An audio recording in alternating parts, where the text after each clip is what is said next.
Right, I think I've seen just about everything down here except for the stairs, which is probably where the giant pit is. Hey look, it's a death pit.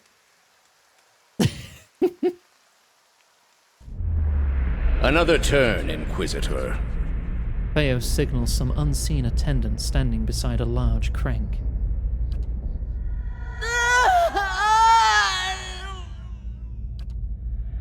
I ask again, Jovara Ixensios, do you confess to these heresies of which you stand accused?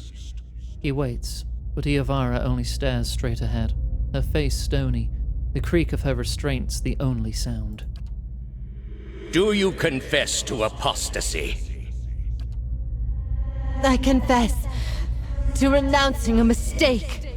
She opens her mouth to speak, strands of thin spittle spanning from one lip to the other like a spider's threads. This might be a point of no return. Do you confess to conspiracy against the one true faith? I confess to opening minds. I still need to find someone to talk to for Heravius' sake, but I don't know who to go to. I don't mind if someone wants to tell me where to look. Do you confess to false prophecy? I confess to following a false prophet. Indeed. And where might we find this heretic? Theos pauses, his eyes narrow. He wears the robes of a Grand Inquisitor. You have no followers here, heretic. Your lies hold no sway in the court of the penitents. Only my truth, then. Iovara seems to look directly at you. Another turn. Theos nods to the Inquisitor at the crank.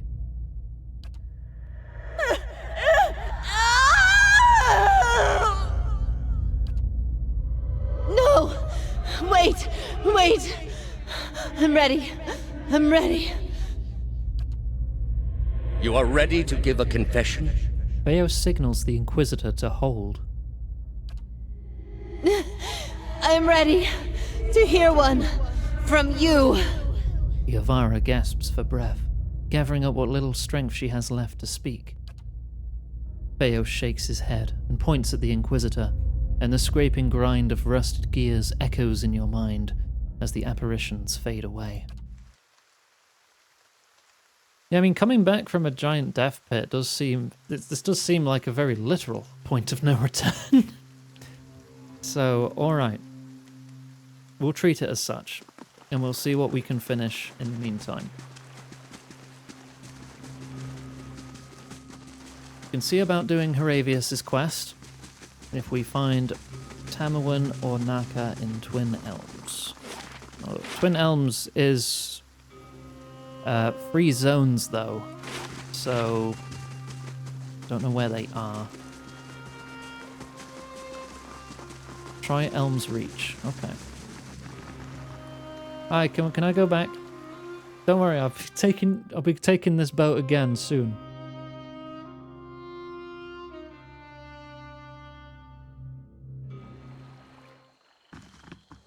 Right.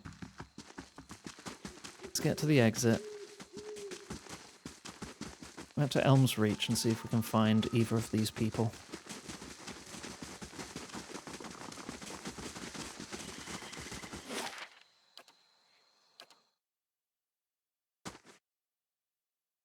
Are they going to be in a house or somewhere just on the map? I'll have a quick wander. Stelgar.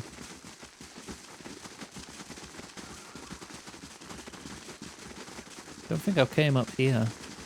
Arfwin? No, that's the guy from the last quest. Warriors, more Stelgar. Flowers, yoink.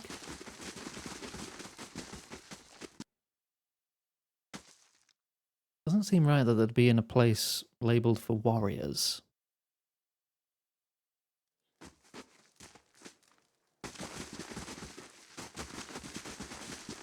Simot, no.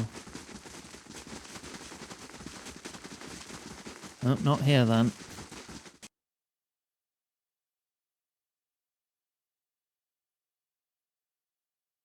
Still a lot to search, even if it's one region. I would not Blood expect some sense? sea wench worshipping sea wench to understand. You still upset about building a god-killing bomb? On that fickle whore's orders. You go digging through fire, you're gonna get burned.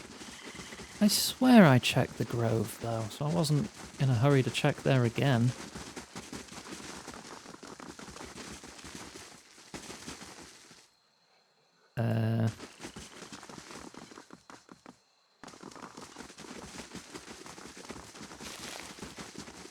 Further back? No, that's a map exit. There's one, okay. Many blessings, traveler. Though his eyes are closed and his posture still, the man before you keeps his head aimed at you, as if carefully following your movements. Hail to you. May your time in the Golden Grove be enriching. And hail to you, Autumn Orlan, the man says with a bow to Horavius. Horavius's eye widens in surprise, and his one good ear stands on end. How on Eora did you... The man's eyes remain closed, and he says with a smile, Tranquility begets a receptive mind. He opens his eyes, revealing brown irises clouded with the beginnings of cataracts. If my eyes open, I see your birth form, but when I look inward, and with this he closes his eyes again, I see the autumn Stelgar. I'll let him talk. I don't know how you can sense it, but you're right about me being the Stelgar. What do you know about the beast? Why was I ostracized just for being able to assume its form? Is there a cure? Tamwen smiles. His eyes remain closed. I know the beast is often sent by Gallowayne as a sort of trial. Many Anamfafa are tested by the Autumn Stelgar. Those bested and consumed by the beast have their soul torn from their bodies and lost for all time. So, my tribesmen were right? Aravius looks crestfallen. His posture slumps. His gaze drops to the ground. You saying I have such a terrible power? This must be some sort of... If your spirit form were a bee, would you be mystically compelled to make honey? Were it a bird, would you spend all day making nests? Tamwen opens his eyes once more and looks Aravius up and down before wincing and shutting his eyes once more. I'm saying this is what the animal your form resembles is known to do. It seems you are eager to leap to your own conclusions. I would not normally advise one to speak with the circle at Bloodsands, but given your circumstances, the Effic Knoll may prove insightful. Extra word, unnecessary. He turns and with he eyes still close. Really? We got a 2-for-1 here. With he eyes. His eyes. Mark that with a little red marker pen. D+, see me after class. He points to the northwest. Read the stone slabs carved by the druids of the Bloodsands. There are answers to be found as well as more questions, but you must explore them for yourself. What's written on these stones? Much of it is utter rubbish on the incessant need for sacrifice. His calm countenance wavers as he says that last word with spit and a hiss. But amongst the dogma are a few bits of wisdom on Gallowayne. Your friend will understand. Anything else? Only to trust in Gallowayne. And trust in Woel. Both have blessed you in their own difficult ways. I appreciate the attempt to lift my spirits, Aravius grumbles. That doesn't really help. Aravius sighs and digs into his ear stump with his index finger. But he has a point. I shall trust Woel has something to show me in the Bloodsands. And off to the Bloodsands, which is very conveniently marked.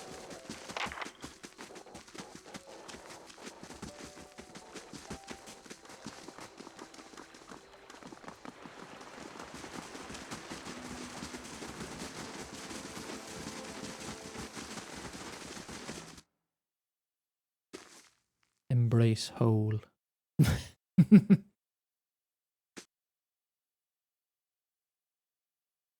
Gosh dang it, Abby.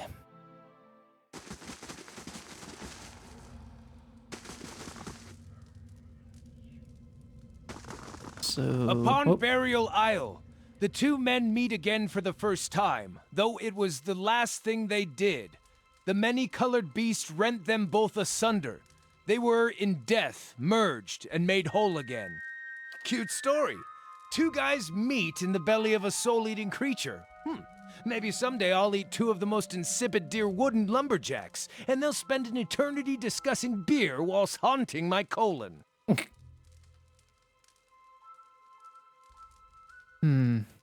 Perhaps the idea is that the Autumn Stelgar might not really destroy the souls? That could be true, Aravius mutters, but I guess I don't know what to make of this. I've never, knowingly, at least, eaten anyone's soul. Maybe it's a trick I've yet to learn. Lucky me. Still, I have a hard time believing that me spirit shifting and mauling anyone is going to make anybody's whole again. You're going to make anybody whole again, despite what this tablet says. I like to look at the other tablets and see what they have to say. I mean, there's 4 in this room, so do I just need to stand near them, or is it just when I... Oh, I can't actually examine those ones. Okay.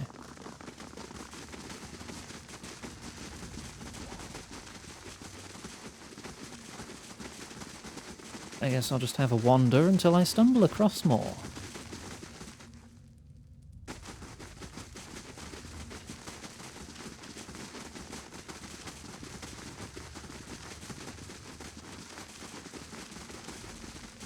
Is that one? Is not the water sacrificed unto the plant, and the plant sacrificed unto livestock, and livestock unto man? When the lesser soul is sacrificed to strengthen the greater soul, the whole of our family grows stronger. Have I done a side quest involving a baby? I do not recall. I suppose I get the argument. We all have to kill and eat, constantly for that matter, to live. This sounds like it's talking about the Blood Sands rituals. I wonder how, or even if, this is relevant to me. Have you considered that the Autumn Stelgar may have been sacrificed to you? That Galawain was making you stronger? His good ear stiffens while his mangled ear twitches and shakes. It hadn't occurred to me, but I did win the fight. If Galawain were truly displeased with me, I can't imagine I'd have walked away from that trial alive. I don't know. It sounds like they're trying to justify their practices of killing people. Well, let's see what the others have to say.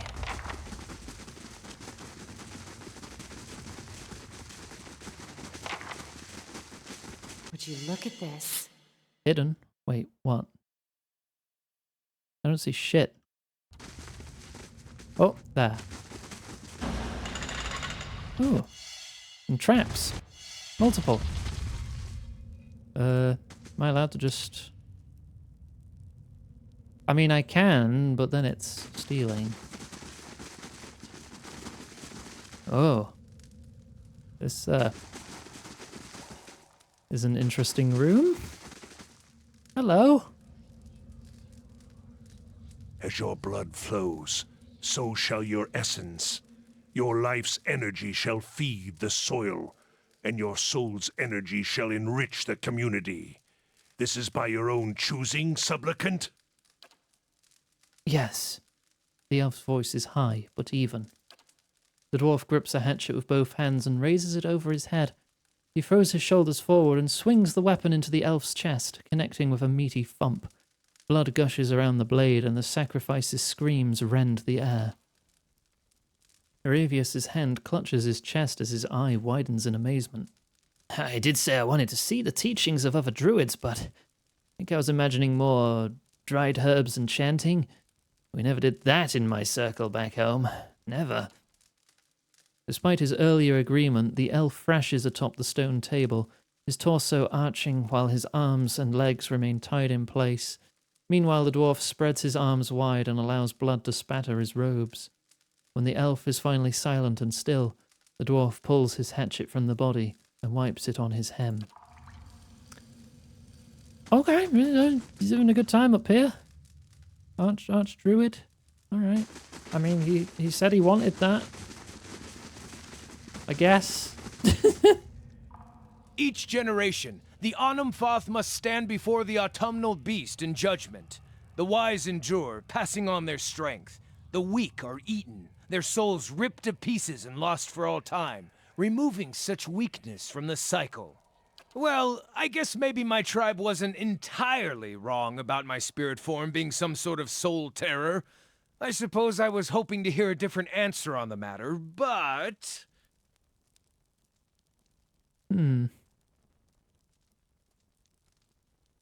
Did it ever occur to you that Gallowayne was testing you and you passed? That's... Ravius's intact ear stands up and a smile crosses his face. That's a very good point. Why didn't I think of that? He runs his hands along the scars near his eye. His posture becomes alive with nervous thought. Maybe I've been thinking about this all wrong. I mean, I survived an encounter with the Autumn Stelgar. Plenty of Anamfatha can't say the same. He lets out a long sigh and relaxes. For years I've been telling myself that my tribe judged me unfairly. Guess they weren't completely wrong. Well, enough pontification for the moment, he says, patting down a cowlick of hair. I need to know more. Let's look at those other tablets.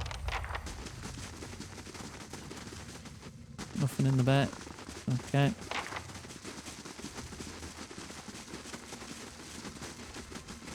Would you look at this? Ooh. Oh, but it's stealing. As souls split into multitudes, many lives come from one. The truest of power comes from sacrificing the shard to return its strength to the Mother Stone. The many lives from one sounds familiar. I was taught that sometimes between death and rebirth, a soul splits perfectly in two, creating two viable souls from one. Sounds strange, but it makes sense when you think about how the population has risen in generations. It's kind of a mathematical necessity that some process like this is happening. Yeah, I was wondering about that, honestly, because if the souls return to the wheel and come out of the wheel, that does imply there's a limited number of souls. And souls can split and create two souls, I guess. And that's where soul twins come from, isn't it? Alright.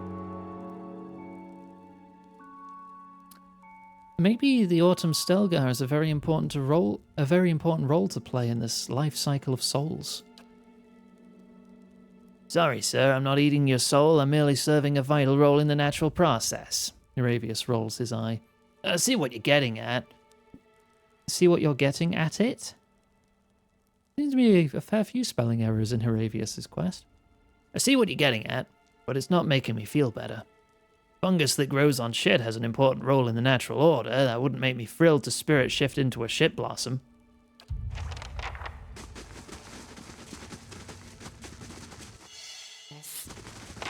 That's not stealing. Yoink.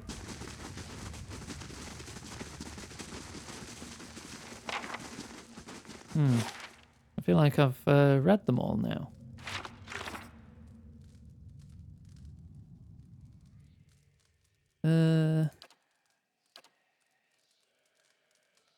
Investigate the stone tablets. He wants to go to Burial Isle now. Okay. So if yours continues there, where the point of no return potentially is, and the grieving mother just needs us to rest, I guess we're off to the inn for a nap. Or two. Depending on if it gives us more dialogue. No. Wait for everyone to get over here. Cheekily check my phone while they run.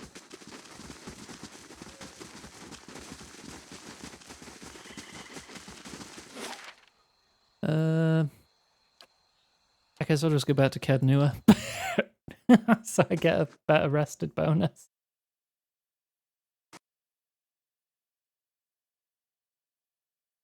Exhausting dialogue options and then resting for a Last thing bit. the Deerwood needs is another foreign Your colony. mind comes bearing. Let your mind speak for you. I shall listen past the words. How did I enter your dream? I do not know. What do you speak of? If you were in my thoughts, I could not feel your presence, nor do I know what you saw there.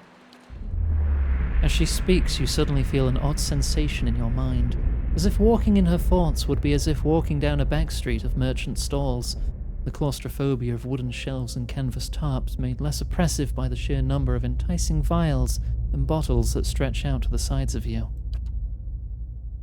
You suddenly realize that whether she permits it or not, you could enter her dream and observe it without her ever knowing, and in response your hand twitches. There is the feeling that you could simply pick up a vial, taste it, sample it, and keep the memory as your own. And suddenly you find yourself back in your present thoughts. Though you are away for but a moment, she seems unaware of your diversion of thought. It may be one of your gifts, an ability to walk in memories as easily as someone walks upon the ground. May I try again? You feel her slowly nod, though she makes no motion. My mind is open to you, as it was before when we met. I could not stop you if I wished. I mean, I don't want to impose. I'm asking for permission. My memory is not as it was. Much has been forgotten. If you would walk in my thoughts, I have nothing hidden. Her thoughts feel strangely apologetic and welcoming, both at once. Perhaps you may learn something that will strengthen you, or a clue to what has caused this terrible burning of the fields of souls and halted Birath's wheel. Her mind gives way. Your passage almost unnoticed as you enter her before, circling the memory you shared when you first met. And suddenly, you are calm. You're on a plateau, almost the height of a tower, several stories high. The plateau is like a table lying beneath a clear sky. And beneath the plateau, surrounding it in all directions, a forest, hazy with mist. Although whether it is actual mist, or distance, or a recollection. Resting in the curve of a natural arch above you is a great copper bell, half again the size of a man hanging at attention, as if looking down on you in the event unfolding before you. The plateau has soaked in the sun, and the rock beneath you is rough and warm. Nice warm rock. The sky forms a cradle around you. You feel different. Not disembodied, but you feel your body, your physical contours have changed along with the surroundings. And you hear a soft series of chimes, like wind chimes. At the sound, the scene gains colour and texture, as if the sound is beckoning you gently forth, filling your senses and thoughts, like mist roiling softly into a sealed chamber, and focus on the chimes. The chime coaxes you deeper into the memory. You're certain it is a memory, a warm one. You are on the stone of the plateau, your knees on the warm texture of the ground, silver, white, shimmering like Adra? The plateau is formed of it, glistening in the sun. You can feel the heat on your skin, your wrists, and your hands. Your hands are in motion, weaving, not thread, but gathering, tenderly moving along the first movements of Birath's wheel. Your hands are wet. Your hands are upon the flesh of a newborn child, and you can feel the crowning of a tiny head turning in your grip, its head slick, wet from the womb. The hands you are wearing, inhabiting, have done this many times, and they are practiced and confident. You can feel distant pains in your own head as the head emerges, a stream of fluid from the womb helping the newborn slide forth, and a woman's laboured breathing crying out. Have I done this memory before? This is what we did when I met her. That's just listening to it again, so I'm just going to pull out. With effort, the scene bleeds of colour and your mind becomes your own again. The grieving mother stands silently before you. She seems unaware of what you've seen, or that you've entered her memories at all. I walked again in your dreams, thoughts, and I believe your memories.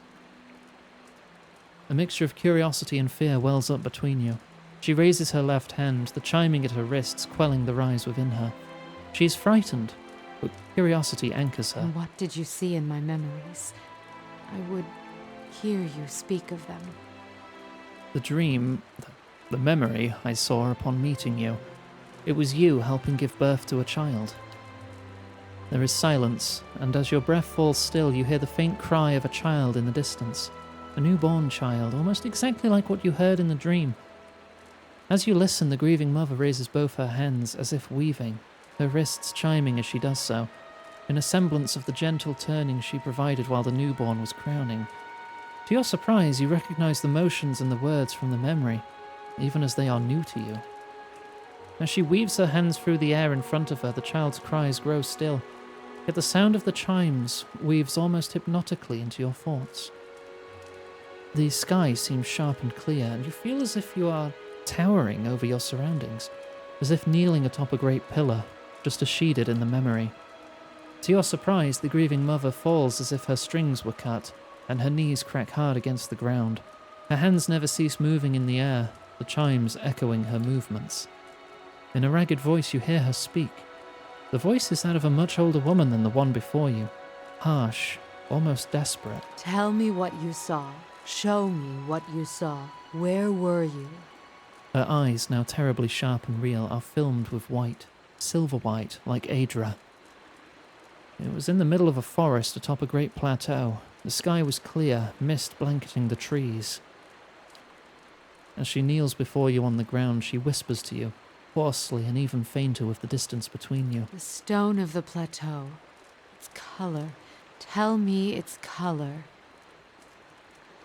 It was silver Aedra, its surface warmed by the sun. As you watch, her hands rise before her. She clasps them, then cups them, as if feeling them for the first time, and she stares down into the cradle of her hands, and the chimes sound once, twice, as they swing with the movement. And what did these hands hold? Again she speaks, sharp and hoarse. The same chimes you hold now. She leans back as if looking at the sky, but her eyes are closed, the film building on them. With a slow intake of breath, you feel time become quiet around you. I do not feel the memory. I do not know if it is mine, but... Her hair falls across her features again like a veil, and she nods, not with her chin, but a push in her mind. But thank you for trying. Wait, can I try again? Maybe I... This is the same. Tell me what you saw. The stone of the... And what did these hands hold? They held a mother while she gave birth? No? Am I getting the colour of the Aedra wrong? The plateau? Tell me what you... The stone of the plateau. Its color. Tell me its... No, that's also wrong, because that pulled me out sooner. Okay. Tell me what... Yeah. The stone of the plateau. Silver Aedra. And what did these hands hold? There was a child you were bringing forth, and your hands... I don't recall.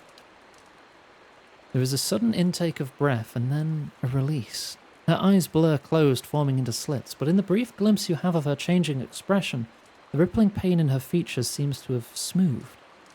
She swallows, once, twice, and then you feel her once again in your thoughts, the rasping husk of her voice swallowed and drawn within her. It was the birthing bell you saw. Has it been so long? Have I forgotten so much? There is surprise, followed by a rising horror swirling beneath the words. With the words comes a river of impulses, thoughts, as if loosed from a breaking dam. And as your mind wraps the impulses into words, you realize it is her muscles and her hardened thoughts relaxing and breathing again. There is such an intensity you almost want to step back from the flow, but you find the wave of impulses cause questions to float to the surface. Among them is a name. Watcher. What is the birthing bell? It is a plateau formed of the spirit stone Audra. At its top is set a great bell, cradled in the reaching arm of the plateau. It stirs in the wind, and it sounds for leagues when struck by Kith hands. See, I was hesitant to pick the one that says I don't recall, because that seems like I'm unsure of what I saw, so I felt like that was an automatic wrong answer. But it was the right answer. In distant times, the great bell served as a Glanfathan watchtower, perhaps. Why they abandoned it, I do not know. Other men came in time, settlers, and claimed the tower as their own. I, in turn, claimed it from them. The pillar became a cradle where I could draw new souls into the world. Were you helping a woman give birth in the memory? Yes. Yet, I believe you only saw a small part of the birthing ritual. It is not all in a moment, nor in a day. It is a journey of many years between the child, the mother, and I. There was much I could do to aid the mother. Some sought the physical comforts of ritual to steady their thoughts, even Aedra from the bell. Others would seek advice, words of counsel for the days ahead. I was able to provide drafts, tinctures, and a reading of the child's spirit, all to strengthen the mother. Huh, a telling of the spirit? Many would come seeking their child's future, or a reading into the child's past, the lives its soul is said to have lived. There is a slow chill, and for a moment it seems as if she's going to fade from your vision, as if she can't bear to be seen. And there is a spike of fear, alarm. Such things are not mine to see. I meant no offense. Oddly enough, it feels like she's not speaking to you. It feels like she's speaking to an audience. The air takes on a curious edge, a chill, which persists for a sharp moment, then fades into a dull fear. You feel the word Watcher resounding in her mind. I didn't know you had the ability to read souls. That sight, past lives, future lives. There is a slight hesitation in the grieving mother, a brief spike of worry, then quelled. The sensation is an odd one, but vanishes as quickly as it came. Such sight lay beyond me, yes. You're frightened. Something about Watchers. As the thought of Watchers crosses your mind, you feel a sharp pain, stabbing, and a sudden burn of lashes across your back and shoulder, and then it is gone. And you feel the grieving mother before you, silent, almost fearful, wary. I was something else, but because the title Watcher was cast on me, the word carried a weight I had neither earned nor deserved. The world seems filled with such titles. They distract, I think, from the actions of the person, from their strengths. Why did you believe you were a Watcher? The world has many corners, and in some corners the name Watcher is more known. It is an easier title than others, and at times it is easier to wear. Placing a title upon what is unknown can dispel the fear of it, and I did not fight it. I even believed it true, though I knew little of the ways of Watchers. It even granted me strength. I was able to see the thoughts of others, shape them, and help guide souls. Watcher seemed enough, and the name seemed to matter little in the light of one's acts. But if they came to you to read their child's souls, what did you tell them? I drew upon the present. I felt the soul of the mother before me, and used that to tell the child's path, to give it a voice. If only the thoughts of the mother and the emotions that lie beneath were mine to impart. I did, and so I used that as the telling of their child's future. And what if it was untrue? Futures fulfilled by one's own spirit are as strong as anything seen by another's eyes. And if one draws from the emotion of the mother, it matters only when harm is done. And their lives I knew well. I could weave their lives, their thoughts over time, to the mother, to the child, and once the child had been born, was sheltered, I could relax the threads of thought until the child could stand on its own. So you shaped their thoughts, made the readings true? This is my calling, to show them the life I see before them, and even greater, make them believe it. This is not what a Watcher does. We don't shape minds, we see them as they are. Even the most strongly worded tells may not be enough to save a child and allow it to be born. If I have the strength to strip away the stem of a mother's spite to expose kindness, weave nurturing from disdain and neglect, then that is my calling. And with the weight of Watcher behind my thoughts, these tells gain strength. Strength I never possessed on my own. They believed. And what they believed became the truth. With each child that was set upon that path, the title of Watcher became stronger. You must understand, without such weight upon my words, many lives would have been lost, drowned, cast in the lake beyond the bell. Now the trail to the lake is lost and reclaimed by the forest, as was meant. A Watcher was not there to look over us, but it was a Watcher that saved them, and with a Watcher's strength, children were born, were cared for, and grew strong. I see. What use is a frightened will when a spirit is at stake? Would you let the fears of a mother end her newborn's life? You felt it in the memory, the weight of it, the importance of the child's life. It was a memory we shared. That memory. It's not the truth, is it? And suddenly there is a rasping cry across your consciousness. She raises her hands and you see the chimes draped from them, yet they make no sound as she moves. A greater good was done, and children were saved. It is a choice you may be forced to make one day, and when faced with it, you will make the same one.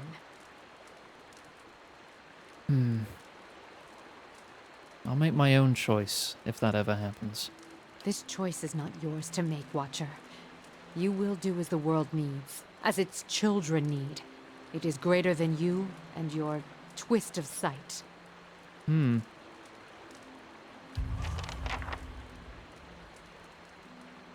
Dream and memory. Okay, so we finished her conversation, so it's probably rest time now?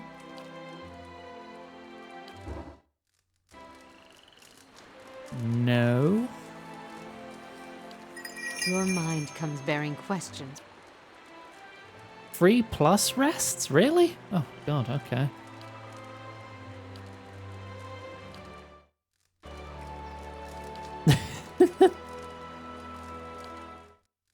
Oh, there we go. You find yourself back in the space inside the grieving mother's mind. It is familiar this time, and even though you feel you have seen countless births from this vantage point, something fills you with unease. The sky has darkened, and the mist has risen from the forest to hem you in. You are trapped. You hear something. The sound is strange, dissonant like warping metal. You grit your teeth against the noise, and yet, as it rises, the eerie melody drives the numbness from your limbs and clears a space in the mist. The noise resolves into a dull tone. As it resounds through your bones, you see that your hands are in motion. And once again you are drawing forth life, something warm and fragile struggling into the world.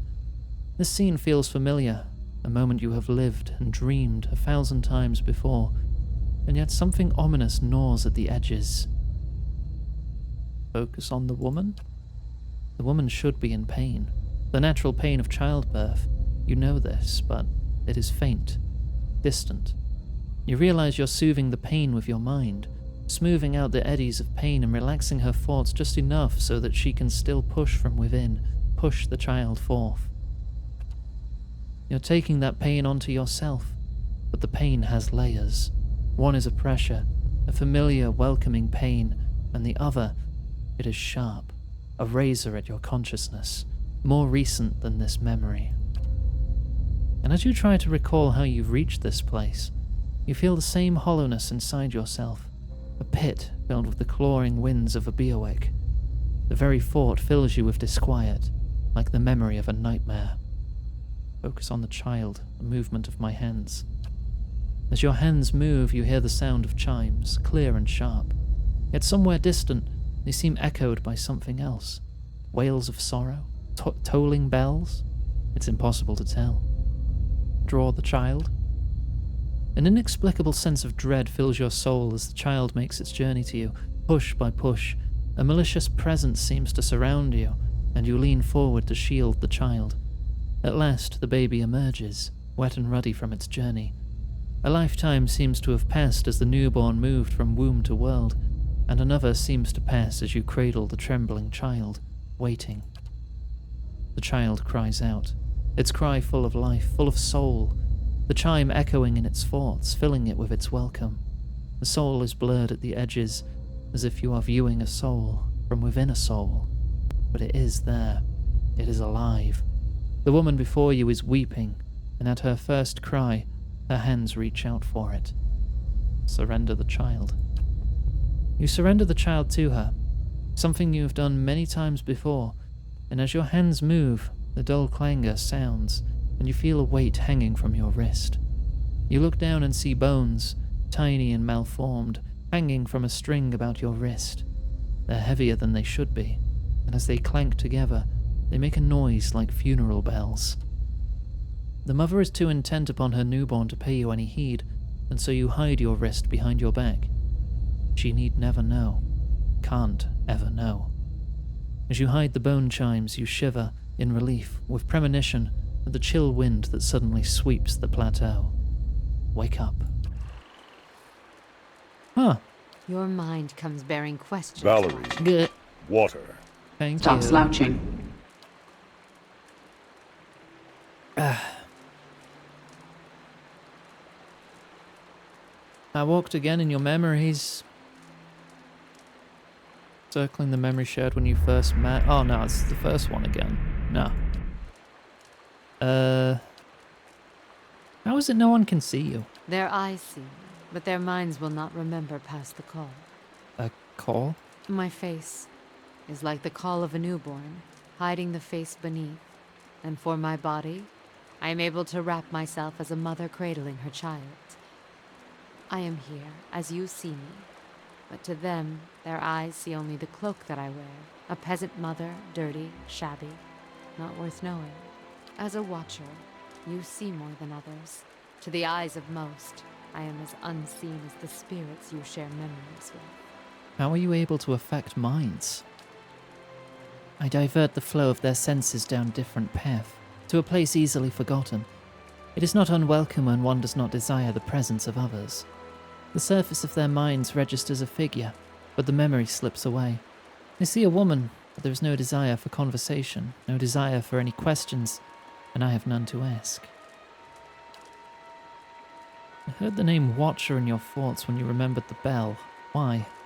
It is because I once believed I was one, and others believed I was one. I feel like we've had this conversation already. There's another name for someone with your abilities. I see the word cipher in your mind, and see its meaning. Although I did not train in such things, and the title feels more of a cloak the world casts on me and judges me for. It's curious how a title such as that can define one, and at times be the source of such emotion that comes from no one, but the voices of others. It is a curse of the world. Do you know anything about Watchers? I feel that they were once marked, hated. Such hate feels dimmed now. I can feel it. Others' hatred have risen for other titles, but they burned bright in the past. Now hates have shifted focus, and they may fall on the same again, either you or me. And why did you think you were a Watcher? The world has many corners, and in some corners the name Watcher is more known. It's an easier title than others, and at times it is easier to wear. Placing a title upon what is unknown can dispel the fear of it, and I did not fight it. I even believed it true, though I knew little of the ways of the Watchers. It even granted me strength. And know more about you? In asking, we reveal ourselves to each other. Yeah, I feel like I'm not sure what the new stuff is, because some of it's grayed out, but half of it isn't, but the stuff that isn't sometimes reveals the same stuff. Why are you the grieving mother? The air seems to go still for a moment, and time stretches as it did before when the two of you first met. There is a wash of uncertainty from her mind, slowly shaping into questions that swirl and do not coalesce. She does not move. She seems paralyzed, as if you've just wrapped her in a cold blanket. That is a question for you, not I. That is not my name, although if you wish to hang the title on me, I cannot stop you. Is that what you see when your eyes fall upon me? I named you? As a Watcher, you may see what I do not, or your mind shapes the thoughts I project into a new meaning. There is truth in that title, but it's not all I am. So what do you grieve? You must have felt it, seen it. It has as many names as the pain it has caused. As the words take shape, they seem to tumble from her, and the wave is great, rushing into your mind. To your surprise, you feel as if you've been touched by the beerwick again, and behind it, cutting through the torrent like a knife, are the thoughts of the grieving mother. There is a wound cut across the belly of the world, a jagged knife that has stripped the stems from men, carved furrows across the wombs of women. The stems of men. There is much I have forgotten, but I can feel the wound all around me. It will not let me rest, not let me be. The children have gone silent, yet their voices may be heard again. Do you mean the Hollowborn? The word there is a slowness of thoughts, as if the word is being weighed, accepted. It doesn't feel natural to her, and you can sense it. It was once unknown to me, as was much of what unfolded in the outside world. When the curse came upon us, I thought it a smaller thing, a thing of communities and halves. Her thoughts seemed to stumble, as if on weak legs. It was only when I walked did I feel it stretching out around me, in all the cracks of the world. The children have been cursed. I do not think it was something they caused, nor something deserved. That which is inside them has been torn away. I do not know how, but this wound must be stitched closed. The world bleeds forth from between a woman's legs. If this blood is not stemmed, the world will die and grow quiet. You know its cause? There is a desperation, a welling fear.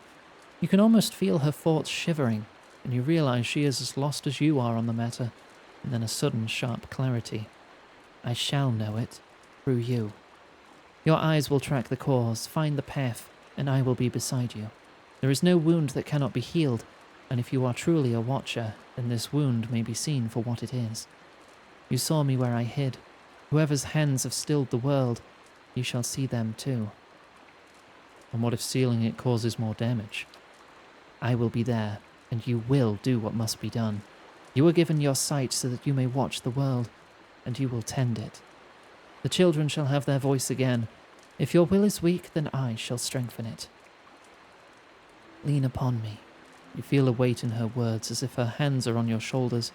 You feel the question in your mind lose their edge, and become merely words, as I lean upon you. You shall be my eyes, and as I shall be your hands when the time comes. I feel like... Do I just rest again? None of that felt new, really. I mean, that just seemed like other paths of conversation I hadn't explored, but not relevant to the... I need to ask about chimes. Your mind comes back. What's on your wrist? She extends her hands and the small chimes on her wrist sound at the motion, just as they sounded in her memories. The chimes are finely crafted, of white Adra. They are wrapped around the grieving mother's wrist with tiny woven braids of hair of different colours, from white to black, brown to blonde. You feel as if you're noticing them for the first time. If the chimes were given to newborns, why do you wear a set now? There was no child to carry it. And suddenly there is a rasping cry across your consciousness. Then you see her flinch, visibly, as if struck. She raises her hands and you see the chimes draped from them, yet they make no sound as she moves. In your memory they look like bones. And carry the weight of 100 deaths. I know, Watcher. It's about the Hollowborn, isn't it? The Hollowborn. The same chill you felt before is stronger now. As if it's welling up around your feet, to your ankles. You feel a sudden urge to draw away, as if from an unpleasant memory. The Hollowborn have a future. They can be saved, and the tells spoke of such.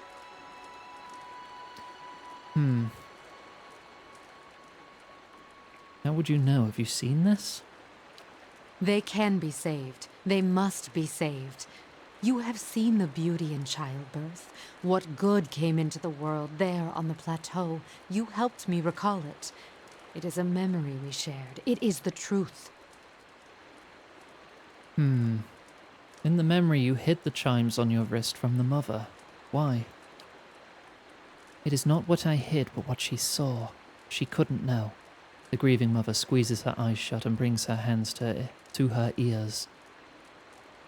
You've woven truth for countless mothers. How can I trust what you tell me? Truth is shaped by belief, by choice. It is coaxed from chaos like a child from the womb.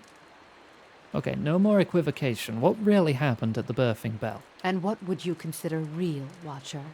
The truth that was experienced and remembered? Or the one that burned out only to be swept under the rug and forgotten like ash from a fireplace? What happened mattered. Forgetting it doesn't make it less real. And how much of your own life has been lost to the error of memory? How many loves and betrayals were colored with the false hues of emotion? A pity to wonder how much of your own life happened the way you recall. Okay. Rest again? 3 times. There we go. The morning is cold and silent. You are upon the plateau of the Birthing Bell, and there is no sound, no wind. The sky is a smooth mortared grey. The forest beneath the plateau nothing more than a jagged black silhouette. Even the rock, the Aedra around you, it feels colder. The sun's warmth bled from it. Against the cold backdrop of the sky you see the great Birthing Bell, hanging from its arch of Aedra.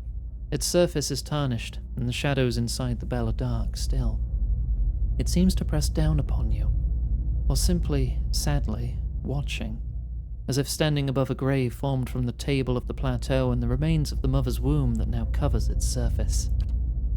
And there is something heavy in your hands. It breathes, gurgling, slick and wet, yet that is all it is. You find yourself filled with fear. You don't want to look at what you are holding. You don't want to touch it with your mind, and it is all you can do to not cast it from you. The mess before you is vacant. Flesh in the shape of a newborn, bubbles of saliva bunch at the mouth, expelled by its steady gurgling breath. Its arms, legs, head lolling, limp. No thought, no struggle. No desire to cry in protest or pain. There is nothing from within. There is an absence in your hands. Your hands tremble, shake, and the silence is broken as the chimes on your wrists echo with the trembling. And the chimes do not echo in the thoughts of the mass in your hands. There is no soul within to hear it. The only emotions blanketing the plateau are the pain of the mother. The child breathes, its heart beats, but it makes no cry. The child feels light, empty. There is no joy in it, no fear, no thoughts at all. Yet in the hollows inside it, it breathes, a thing of habit, not life. You cannot move. Your trembling has subsided, and the birthing chimes on your wrists are as still as the child. The mother is crying, eager to see, begging to see the child. You feel a sudden spike of fear, being hunted. If you give the child to the mother, you will be blamed, and her anguish and rage shall fall upon you. She will not spare you or anyone you love. Of this you are certain. But you did not cause this. You don't think you caused it. And the mother begs, her arms outstretched. The chimes sound once more as you give the child to its mother, and as the chime fades there is the eager gleam, the welling joy, the questioning, and you draw upon it deeply, letting the hope stream into her eyes, letting her ears fill with the cries that you have heard countless times past from other children on the bell. You hear the laughter in the mother's voice, and streams of tears that run down her face. With a practiced motion you weave a life that will never be into her eyes and thoughts. She will care for the child as if it were whole until you set her free. She will care for it until you find a way to heal what has happened, until the reality cannot be dispelled anymore. And still, cradled beneath the weeping woman that birthed it, the child in her arms does not hear the cries of the mother, does not react. It is an empty thing that breathes and carries nothing within it. And the chimes on your wrists lie still. They are bound to you like chains, never to sound inside a newborn's mind ever again. Your mind comes bearing... Yep. So I saw a hollowborn at the Birthing Bell. The grieving mother's head bows, and she raises her hands, cradling them slowly, so the chimes do not sound as she moves them. You feel a chill in the air, as if the vault of your mind is growing, too large for the thoughts within, and your breath is laced with a chill. To your horror, you hear her breathing, ragged, hacking, but strangely steady, and you can see saliva bunching at the corners of her lips, becoming thick ropes of drool that cast themselves down her chin. There is the smell of blood in the air, new, wet, and the salt, sharp tang in your mind. Coupled with this is the smell of sodden undergarments clawing at your senses. Take her shoulder, try and steady her. Stepping forward, your hand falls on her shoulder, and then you feel her begin to fall, rigid as a falling stone. You place your other hand on her shoulder to steady her. Throughout there is the horrid, steady breathing. Her clothes are wet. It is as if she is burning with fever beneath her tangled hair and beneath her threadbare robes, as if she is giving birth. With a slow hissing intake of breath, her head rolls back on her shoulders, Her eyes press tightly together like the lids of a newborn, yet past the lids you can feel the piercing stare. Vacant, cold. Horribly, you sense nothing from her, not a thought, like the hollowborn you held in her memory. You know if you try to pull away now, she will vanish into herself and vanish from your thoughts, perhaps forever. You have a terrible feeling that whatever connects the two of you will be cut. She is as helpless before you as a child, and you search your thoughts for a way to coax her to you. Big perception. Imagine the cries of the newborn from the first memory when we met. She jerks slightly before you, then her head tilts, and the steady breathing breaks, and she gives a racking cry. I thought it was my doing. I thought that I had stilled it with my thoughts. The child. It was just a child. What was done with it? She swallows, so dry and rasping. You feel it in your thoughts as you hear it. You helped give birth to a hollowborn, yet you made the mother think otherwise. Her breathing is steady again, but there is life in it where there was not one before, and her emotions are building in her. Apprehension, confusion, welling up. She seems afraid to do more than simply be aware the memory is there. It was not the last hollowborn on the birthing bell, and never again did I hear a child's cry. You have found a death within me, one that many women have borne within them. The words swirl with impulses and weight spiraling around her, and you feel as if you're being dragged into it. I sought to serve women in need, and instead, my hands ushered no new life.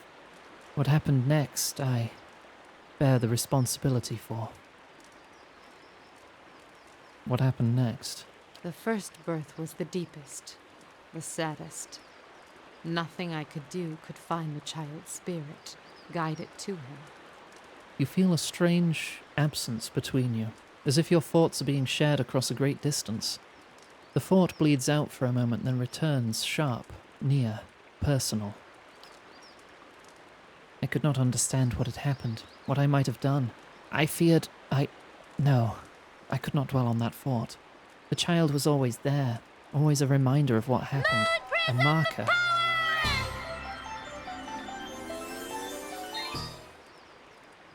I made her care for it.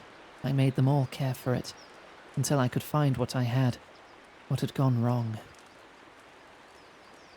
The hollowborn, it wasn't your doing. It happened elsewhere. Little word of the outside world reached us. It was enough time for rage and pain and grief to guide hands. I feared what would happen to the children, what would happen to me. Every mother knows her womb may shed a stillborn, but these cold, soulless creatures, the parents wouldn't have understood, and fear of the unknown breeds violence.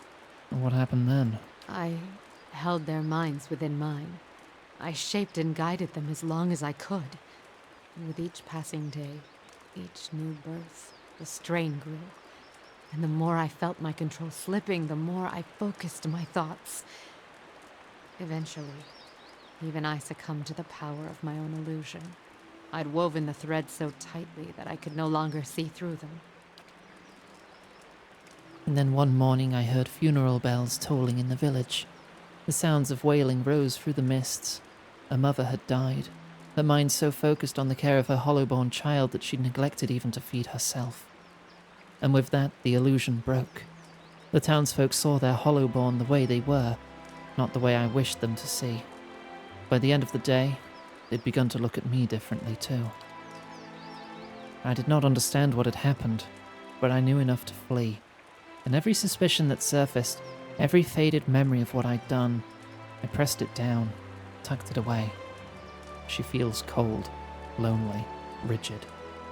My skill failed me, but I did what was necessary.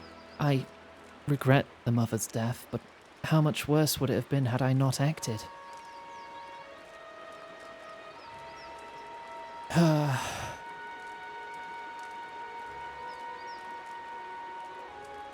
Protecting innocent lives is worth any price. Yes.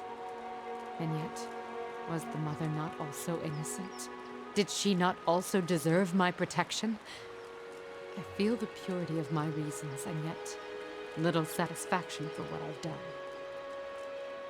The right thing is not always easy, and yet if we can redeem the lost children of the Deerwood, our struggle will be worth it. The grieving mother's mind is silent and still for several moments. She lets your words wash over her, seeping into the cracks in her own thoughts. My actions only caused more misery. Worse, I took from an entire village, made them as empty and helpless as the children I sought to protect. But you feel it was right to hold and direct their minds, even knowing the cost?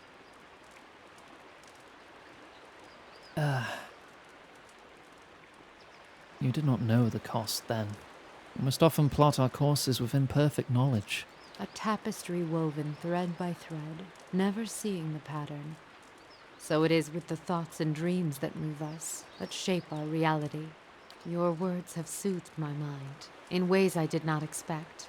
I thank you, Watcher, for the gift of your sight, for using it to guide me out of the prison of my mind. Let us hope it can also free you from the illusions Theos has woven around you.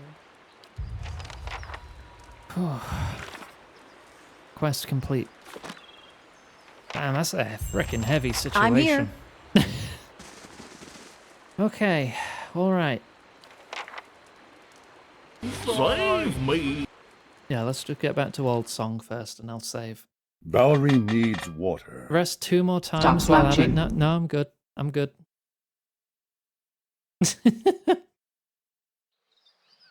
Unless that's a legitimate I'm ask. sorry about what I said before.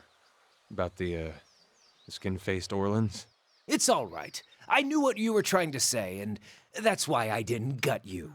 I didn't know I was saying something bad. I get it. Let's just put it behind us. Now that we're friends again, is it okay if I pet you? What? No!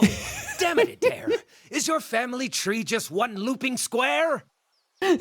He just wants to pet you. You look all fuzzy. Oh dear. Oh my goodness. Adia, please.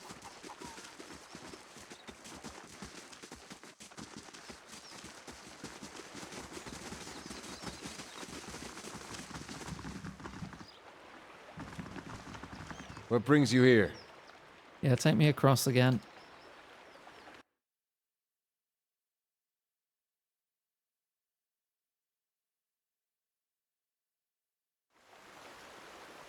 How much might does...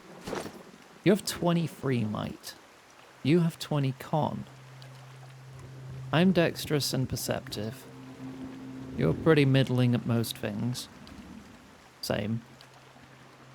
You're quite intelligent. Honestly, I'm as freaking intelligent as the cleric somehow.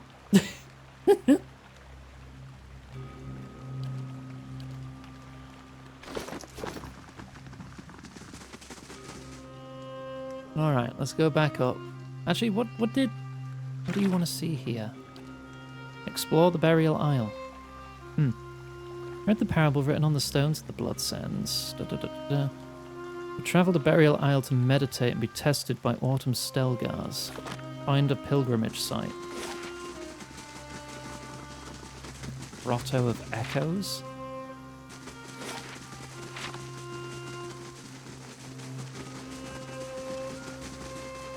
Ah!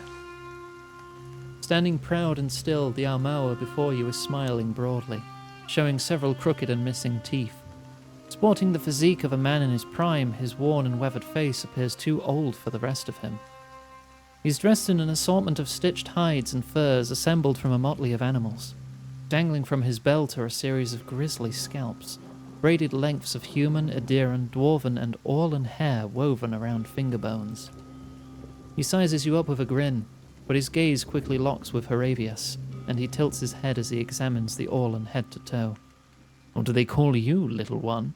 You smell familiar, but your name is unknown to me. I am Horavius, child of the Fisher Crane, adept of the Hawk and Ivy, wanderer of Eretha. Too formal? Horavius steps forward and folds his arms across his puffed-up chest. His voice is loud and triumphant, though soon as he's done introducing himself, he takes a step back to whisper too formal to you. The man ahead of you clears his throat. A feline rumble comes from his chest, and for a moment his hair stands perfectly on end. Aravius, fitting. He holds out his right hand and flexes his fingers. Long black talons sprout from under filth-encrusted fingernails. He rolls his head back and inhales deeply, sighing with a smile at some perceived scent. Needed to bring friends with you? I'll let him handle it. You allow your eyes to relax until your mind is attuned to the invisible hum of souls. The Armour projects a dizzying display of red, gold, and orange. Autumn halos surround his massive form. Where his feet touch the ground, you see a network of roots and veins that trail from his feet and sink deep into the earth. Turning to Heravius, you see glowing roots emerge from his feet, appearing as mirror images to the tendrils radiating from Skaftan. These roots of soul energy meet between the two men, and then sneak deep into the earth in one twisted root. You sense that these men have distinct souls, but only one shared past. The two men are a splayed fork in an otherwise unbroken line. You share the same past, though you carry distinct souls. A shared past? Skaftan scratches a patch of fur on his cheek. An inelegant analogy. Who I was in my last life was diminished in my cycle of rebirth, squandered so that this runt could have life. Runt? Aravius's brow furrows and he clenches his fist so tightly you hear a cacophony of crackling finger joints. And it's not your soul, it's... well, it's not exactly... His anger falters as he stumbles over his thoughts. What do you want with Heravius? Same as he wants from me, no doubt. Completion. He exhales slowly, eyeing Heravius as his nostrils flare. Galawain gifted us both with the stripes of a true predator. It is our purpose to erase the weak, ensuring only the strong proliferate. He mashes his fists together with a meaty thud. We must honor our god. He looks at Heravius's eye patch and shakes his head. My god, by doing as the hound demands. Let us determine who bears the right to be Galawain's harbinger. Is that what you want? Heravius growls. His fur bristles and for a moment shines with luminescent tendrils of yellow and orange. I asked to be a hunter. A regular hunter that gets invited to chase down dinner and eat its neck. I didn't ask for this. All has led you to this moment for you to understand, not to whinge. You asked Galawain for strength and you're angry you got more than you wanted? I suppose you're right. His face turns red at your comment and he looks down at his feet. I lacked strength and I asked Galawain for help. And the lesson he taught? Don't ask, take. His hand darts about his tunic and retrieves his rusted iron hound amulet from the recesses of his pockets. I was mad at Galawain. I should have been mad at myself. I was gifted with power, great power, and I simply squandered my energy resenting the cost of that gift. Losing contact with my tribe was the price I had to pay for demanding power. He runs his thumb across the embossed metal icon of Galawain, his nails scraping aside a decade of rust and muck. My watcher friend. His voice is low, almost rumbling. I need to settle this matter. And with that, he leaps towards Skaftan. Oh, we are not in a good formation. Yeah, you're kind of near the front. Need Yes, something? You're in the front, which is unfortunate. You need to start stepping back. Jingle jangle. You can just detonate this one. You're good where you are. You will auto-cast Interdiction. Start the combat. I should have entered stealth. So you can Dragon Leap. Like here. Well, no stealth now. I'll try and stun this one. Those bullets. Look at the bullets curve. Am I freaking wanted right now? Right, cast a firebug there. You go for a knockdown. Okay, shotgun burst that one.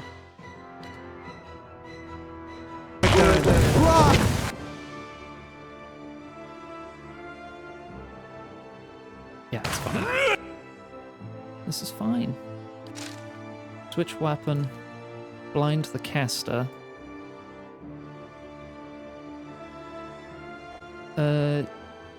You shoot through an iconic projection, which will hit everyone and heal the front line.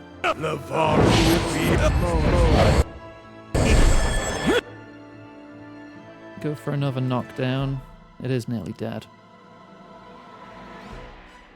You have 69 power. Nice.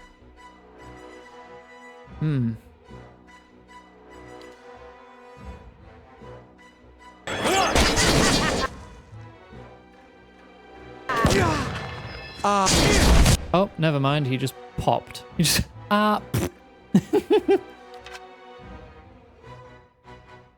Right, everyone just focus this. Cool. Good focus. Hey, shield. Okay, is the shield done then? Or do I just have to kill more? I guess I just kill more people, because I've only got one option now. It grants a fear aura. Huh. If endurance is below 26%, so at a quarter life or less, for me or for the targets?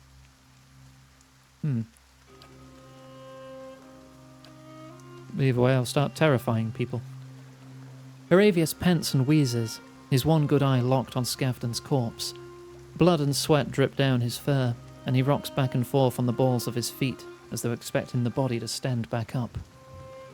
Examine.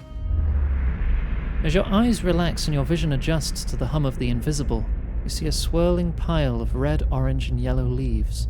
The cyclone of foliage flies apart, and the leaves drift off into parts unknown. As Skavden's essence fades from view, you see a handful of autumn leaves circle about Heravius as his soul glows a bolder shade of orange. Yo, how you feeling? Excellent! I endured Galawain's trial, and vanquished my equal. The only thing I regret now are the years I wasted viewing this whole thing as a curse. The ostracism was, no doubt, just another way of Galawain forcing me to be stronger. So are we done? Almost. We thank thee, Galawain, for guiding our hunt. For today we grow strong off the flesh of the weaker.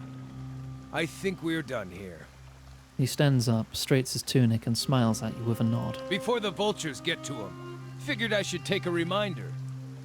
As he starts to walk away, he abruptly whirls on his feet. He walks over to Skavden's corpse and places his hand in the dead man's mouth and tugs with all his might. Tendons and cartilage rip and tear with wet, grisly eruptions of blood, until at last the mandible is torn free. He says I should take a reminder with a blushing smile as he examines his blood-soaked trophy. He just ripped his jaw off? Alright.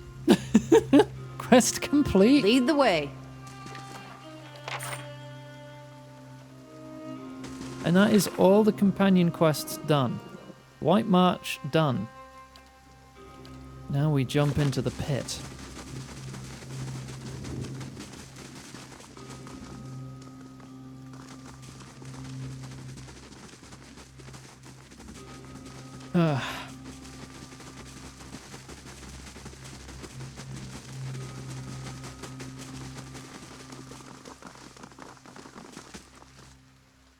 I will make a unique save. A great pit lies in the shadow of the statue of Wodika. No light from the surface reaches the bottom, but even so you catch flickers of a ghostly glow in the depths. A wind from the pit buffets you. It isn't cold, but it raises gooseflesh along your arms. The wind carries a whisper, low and sibilant. As you look into the pit, souls gather around you. They encase you in a cloud of essence that swirls around your body while you consider your next move. Looks like I'm gonna have to jump. You jump, trusting in the promises of the gods and the power of the souls to bear you safely down. The sudden drop takes your breath away, but the souls catch you, encasing you in a shining, thrumming aura. But while they slow your descent, you can still feel that you're falling faster than you should. The essence flowing around you is strong but chaotic. You find yourself drifting toward the wall. Mind the wall, Iggy. That'll leave all kinds of marks. Athletics 7, Resolve 16. You have neither of these things. Reach for a companion.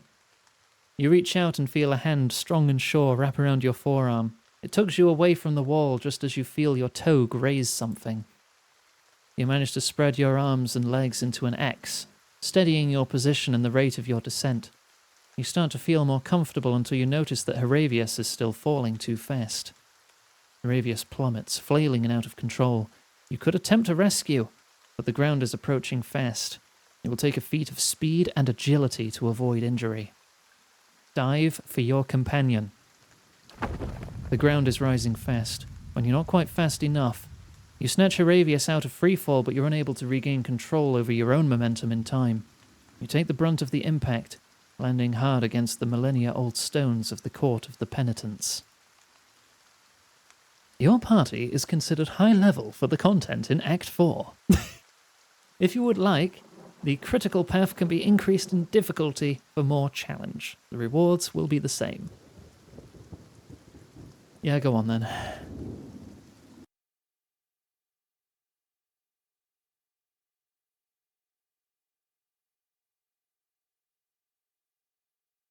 Am I going to land with an injury? Like an eternity, your rapid descent comes to an abrupt end.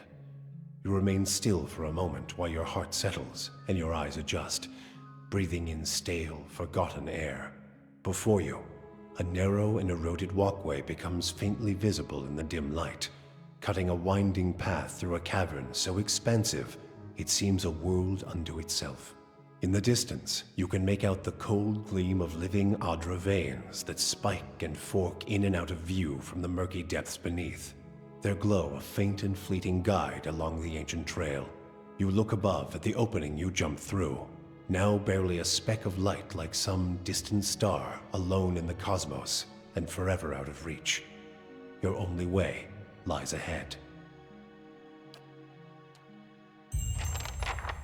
Ooh, I think that my statue ribs. of Woodica is watching us soil ourselves on the way down. Everyone all right? No shattered knees? Good. Just me, then. This place is cursed. Did anyone bring a ladder? Oh, damn it. -4 con on me. I'm down to 9? I still have over 200 health. I think I'll push on. I saved Heravius, that's what matters. But you're giving me a camping supply? Yeah, I'll rest. Take that back. There we go. Lead the way. Would you look at Alright, I'm good.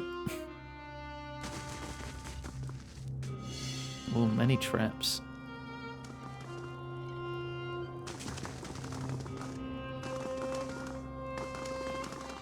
Ribs grow back, right? Yeah.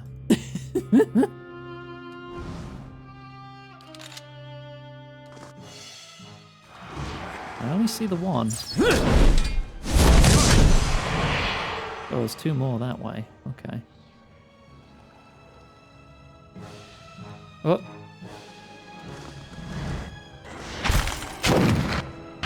Oh, we set off the trap. Oh, it's fine. Why are some of you not attacking? Use your gun. Oh, it's good. We're fine. Cleric took a bit of damage. Right, there were 2 more ghosts this way. I will re-enter Time stealth. to see and not be seen.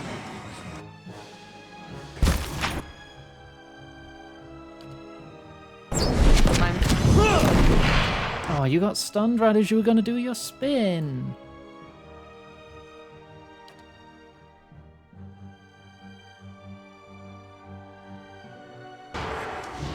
Othek Worthen Roth! Oh, it's not even a fireball. It just happens. Okay.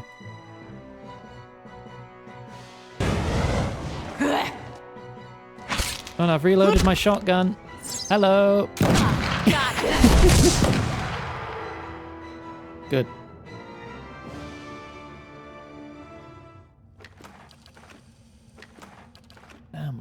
this thing. The pillar tugs at your essence. A pulse from the world itself moves through it. Is this a pillar of eternity? Perchance? Mayhap?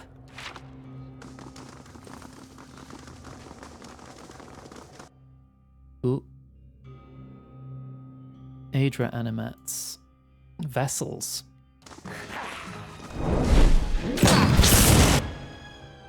Meaning you can do some good damage here. Right. Close in. Drop a big old pillar on all of them. This is getting nowhere! Levaru beyond seek! Getting nowhere, you say? Wait, they're vessels. Switch weapon.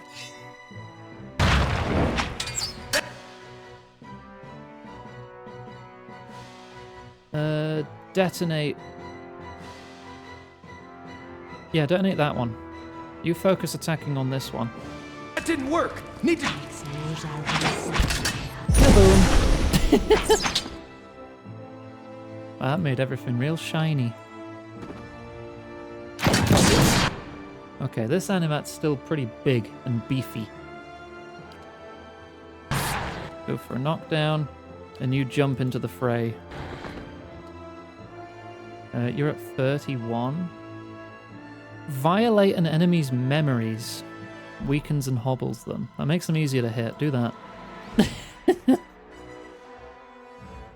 And you have some Holy Radiance. That didn't work! That did 7 damage. Cool. That works.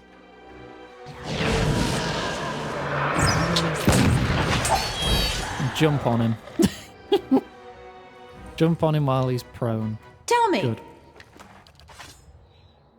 Alright, group up. The ancient Aedra still bears the impression of the 1,000 souls broken upon it. Your soul burns with remembered suffering. Lovely. There! Done! On far from Aedra Swen, another one. The Daybreak Morning Star. 25% chance to just destroy spirits on hit. That sounds very good to have. Actually, what are the effects of this currently? Abaddon's Labor. It's mythic. That's above legendary. Bloody hell. That's very strong. So I guess swap this. Yeah, I know it needs 2. I wanted to replace both. So if we're fighting ghosts, you pull out your big bonking stick. If not, you have your giant super hammer. I'm here. It seems like a very good weapon to have in this situation. Soul Guardian pillars.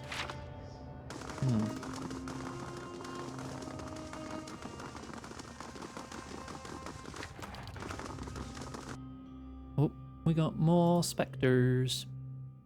Hey, Spectre, that's a spirit. Switch to the anti-spirit hammer.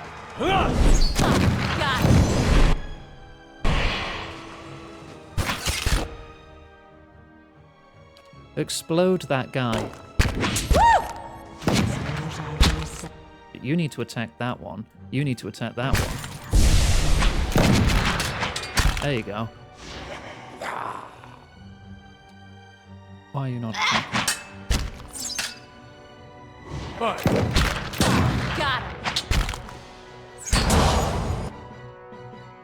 Go for a knockdown. How are you stun? 1 second.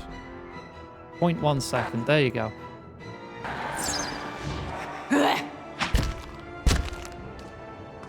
Come on, destroy it. It still aims for the cleric. Oh, we got the bonus pillar cast on the. Tell me. That's Adia's unique ability, isn't it? Yeah, 5%. There's a 1 in 5 chance. Got it. I'm here. So quite lucky there. Right. Back to invisible for me. You will go for that spirit. In fact, you will jump on it. And then miss. I thought it would track it. It doesn't. It definitely doesn't. That didn't work.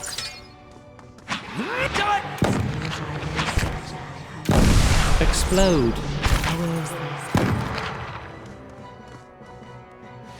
I am very much enjoying the explode skill.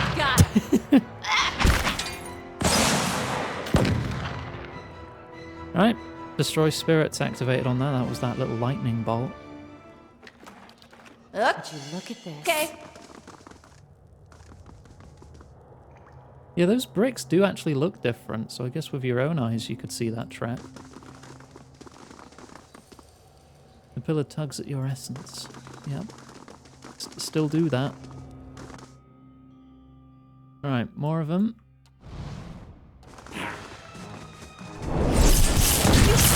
That's a lot of lightning.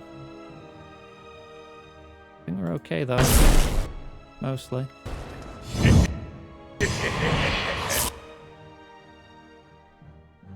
Alright, give us a cheeky knockdown.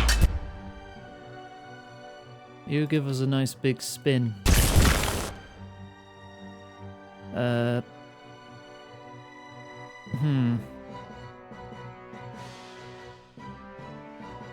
Bring up in the corpses of the fallen to heal allies. What would be a good spell here for you? Sunlance?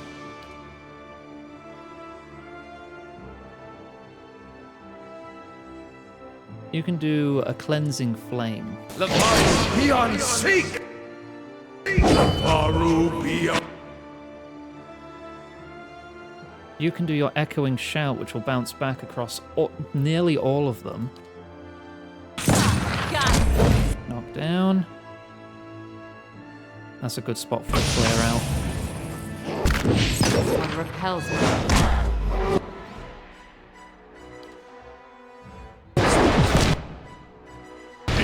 I've reloaded. God damn it, destroy.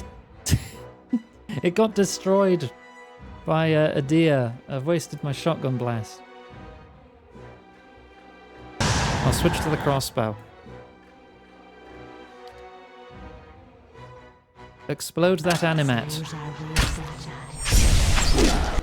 Well, detonate. Yeah, 65 damage. Okay.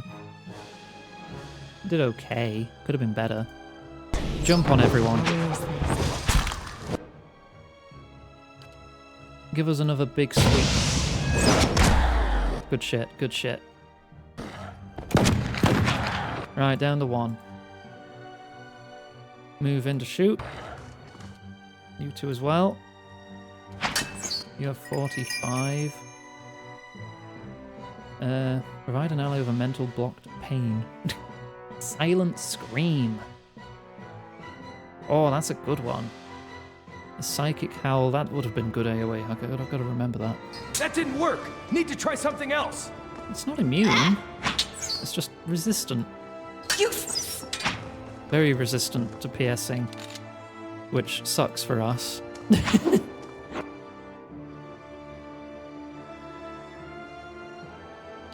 Try and sunder its defenses. This one repels my touch. Right, Sundering Blow has activated. Like, we're all doing frickin' piercing damage back here. You're back to 50. Explode that man with your mind. Late, but still looking cool. I'm here.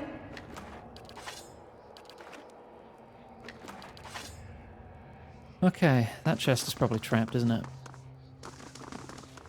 It's not? This won't stop me for long. No, it's not. It's just padded armor. Okay, still good. And you're now level 16. Lovely. 10 athletics. So, wait, what's this? Oh, I guess I have all the 6s? Time Parasite. Siphon power from your enemy's soul, slow them and increase your own speed. Huh, neat.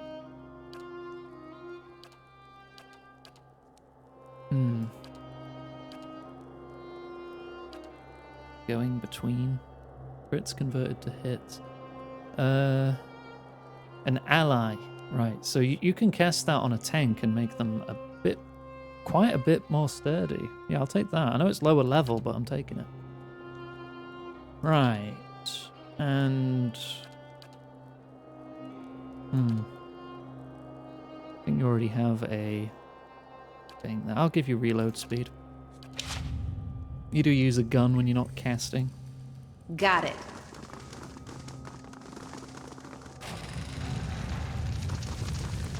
Another pillar. Possibly also of eternity.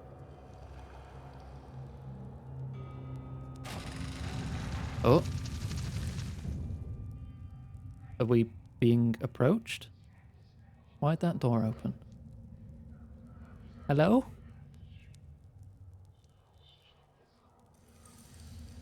Is something... Oh, there we go. A column of Aedra rises above you, stoic and silent, its rigid layers a measuring stick for the passing of ages. It feels to you as a thick block of ice, and you perceive buried deep in its core a dim, flickering flame, all but extinguished, yet preserved against the ravages of the elements. At your approach, the flame seems to steady and draw strength, and the layers separating it from you melt away, and you are bathed in its glow, a bright beacon in the gloom. The glow seems to fade, as though you had adjusted to its intensity, and where it was, Iovara seeps into existence, an idyllic shade hovering over the moist prison floor. Though ageless, she appears somehow different to you now. A slight stoop to her carriage, perhaps, or a trace of sunkenness in her eyes. There is a broad scar across her face, fibrous and wormy where flames once leapt, unhealed even in death. So my love returns to me at long last. Hi. Shame you're dead. You are so different now from who you were then, yet much remains the same. Old troubles with a new face. What is it that has brought you here? Yeah, I decided in my backstory when Iovara was first coming up that I had choices to determine who she was to me, and I chose for her to be my lover.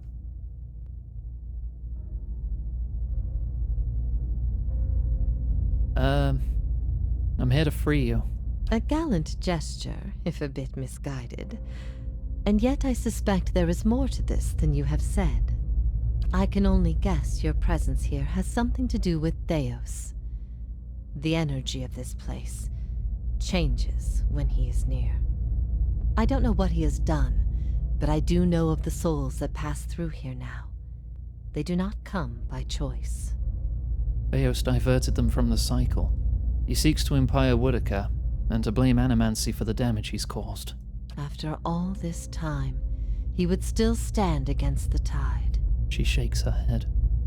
You knew me when Theos did. There's something I need to know about that time. I will tell you what I remember. There's something about that lifetime my soul can't let go of. I need to know what it is, and I'm running out of time. I see moments from that life of you, of the Inquisition, of Theos. I can see his influence, still hanging like a weight about your neck. So it always was. He had inspired something in you. We spoke of him the last time you were here also. It was just after the trial. You were agitated. I think because you started to consider that what I was teaching may have been true. And what was that? Iovara's mouth tightens and her brow furrows, a look of pity. Her eyes shift back and forth between each of yours, as if looking for something that would help her decide whether to speak. That the gods aren't real. No, I've literally talked to them, though. She's not serious. I've literally been talking to them. One of them asked me for a favor, and then I brought another one back to life. It's a whole thing. I've talked to multiple gods. Perhaps not to her. Many are those whom the gods have scorned. This is petty retribution. They literally helped me jump down a giant death pit. Nonsense! Clearly she has not been on the receiving end of a god's ire. She'd know how real the gods can be. Aravius yelps, his face turning red just as soon as the exclamation escapes him. What I taught was that the gods whose faith we had been spreading were not gods at all, but something else entirely. Oh. Something created by people. Huh. And who created these gods, and for what? They were conceived by Engwith, a society of high minds and broad The concerns. Engwithans created gods? Theos' people. In their time, every people worshipped its own gods. Sometimes they warred over it. After a few wars of their own, the Engwithans sought an end to it. They devoted all their energy to finding the true creators. Generation after generation, they prodded and worked the stitching of the world and unlocked its secrets. One day, they found an answer. Except the answer was no answer at all. There were no gods to be found. Or if there ever were, they were gone. It shook them, this finding. If they could discover this on their own, how long until others would? How long before war and chaos reigned over a world without consequence?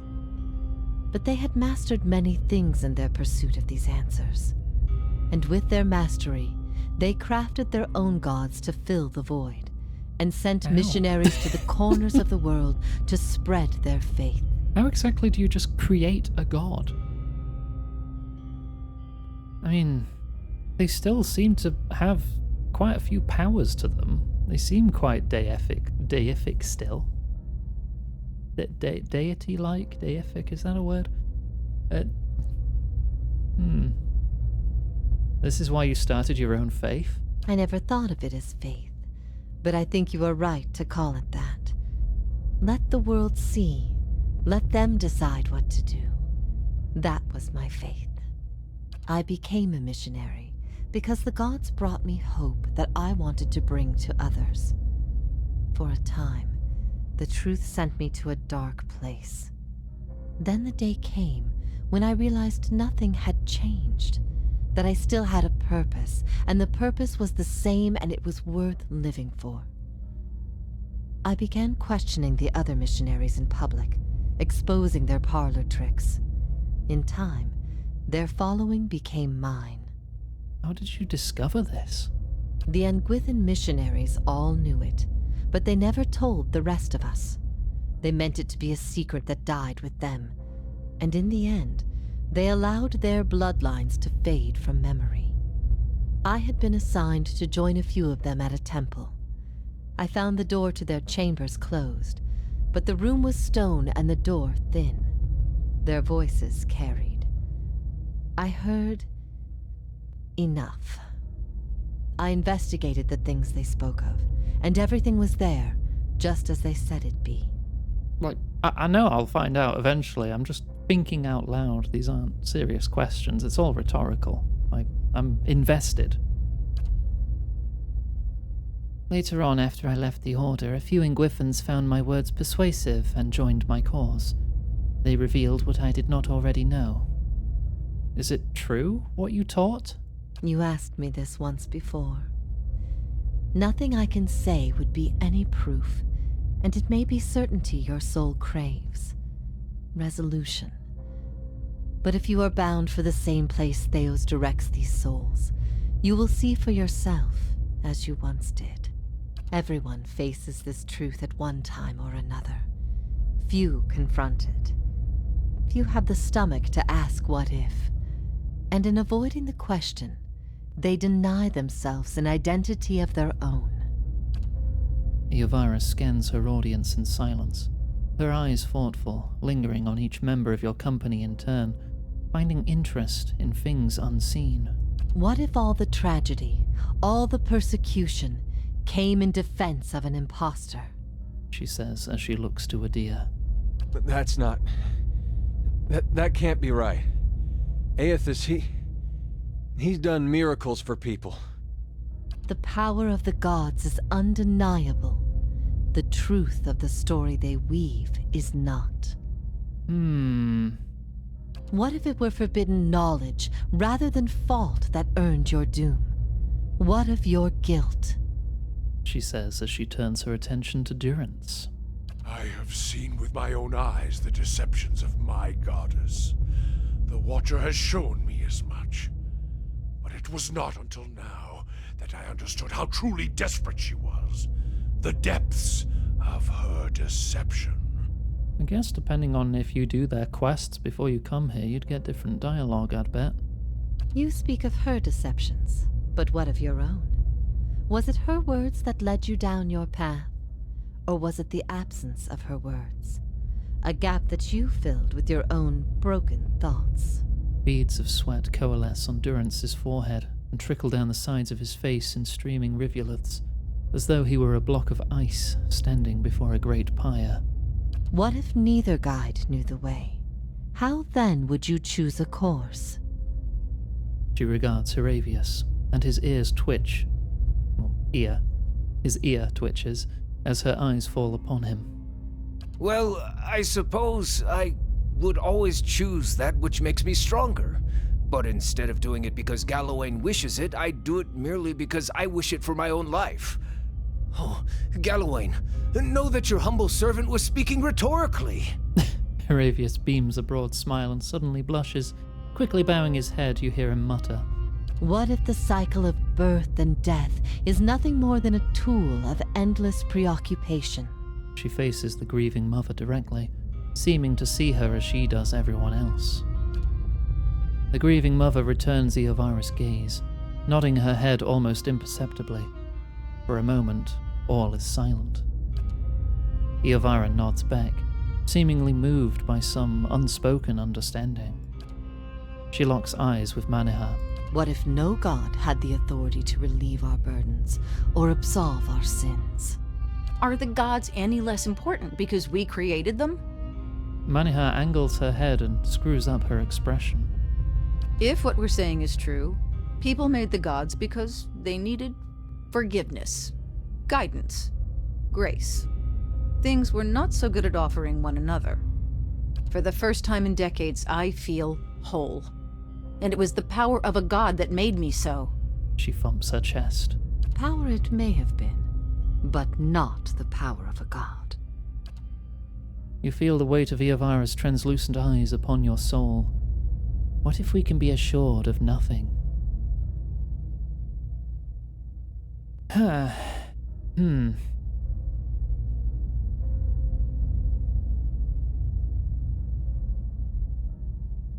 the only value is in the things we create ourselves. And in the lives we create, is this not the essence of motherhood? To create, cherish, nurture, to give of yourself for the sake of another. There is bliss to be found in the things we create, but sorrow as well. Every creation bears the imperfections of its creator, and its creator's creator. Art and song are creations, but so are weapons and lies. We must be careful that our creations do not consume us.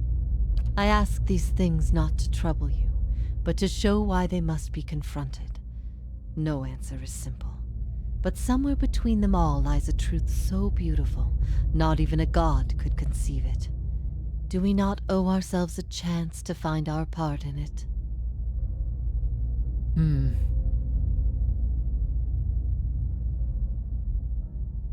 I don't think it makes much difference either way. I often wonder that myself. If things had gone differently, if the world had taken my faith instead of the Anguithin's faith, would it truly be what I had envisioned? I've been alone here with my thoughts for so long now. I've found peace with my failures and with my punishment. I no longer curse fate for what might have been. But there is one thing that has clawed and scraped at my mind all these years. One thing that will not be put to rest until I know. Until I understand. For the first time, hints of doubt trace her serene visage. I need to know why you chose to remain with the Inquisition, even after you'd learned the truth. Do you remember? As she asks, the memory springs to your mind immediately, as though it had just happened.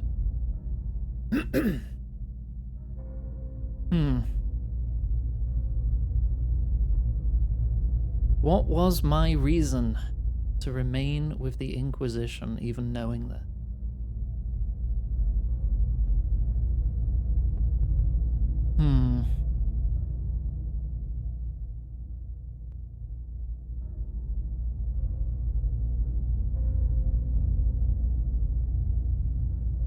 Was I afraid of Theos?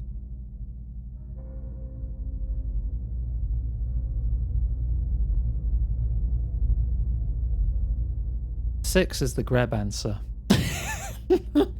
Greb just thought, yeah, alright, time to do this now. Alright, I'll stick along with this for a giggle.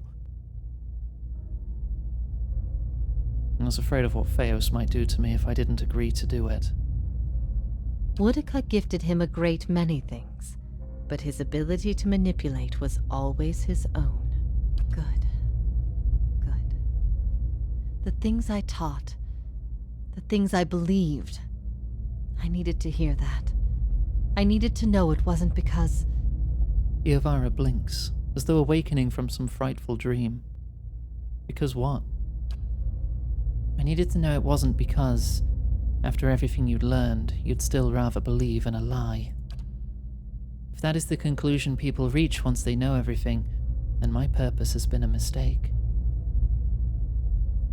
It seems a harsh connection to draw. Of all that I loved you for, it was your righteousness most of all. You had heard both sides, seen everything. If not you, then who?